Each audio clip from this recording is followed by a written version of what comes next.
ഇന്നത്തെ എൻ്റെ ലഞ്ച് ചൗ പുഴുങ്ങിയത്, ചമ്മന്തിപ്പൊടി, ഗോങ്കൂര ചട്നി. ഇത് ആന്ധ്ര വിഭവമാണ്, ഒത്തിരി ഇഷ്ടമുള്ള സാധനം.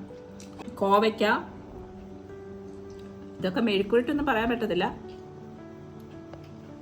വെറുതെ വേവിച്ച് എടുക്കുന്നത്. ശക്കല എണ്ണ, ഒരു കിള്ളോളം എണ്ണ.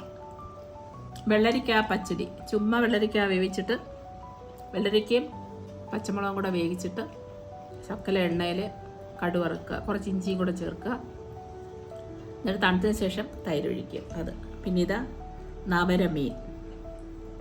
പിന്നെ എൻ്റെ സാലഡ്, ഇല എല്ലാം ചേർത്ത് സാലഡ്. ഇത് പിന്നെ ഉള്ളി, ക്യാരറ്റ് എല്ലാം കൂടെ ചേർത്ത് സാലഡ്, ബട്ടർ മിൽക്ക്, മോരും വെള്ളം.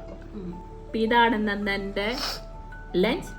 കുറച്ച് ചോറ്, കണ്ടോ, ശക്കര ചോറേ ഉള്ളൂ. എൻ്റെ ഫേവററ്റ് ഐറ്റം പറയാൻ മറന്നുപോയി, ചക്ക വേവിച്ചത്. അതും ഇന്നെനിക്കുണ്ട്. അതെൻ്റെ ഫേവററ്റ് ഫുഡാണ് ചക്ക.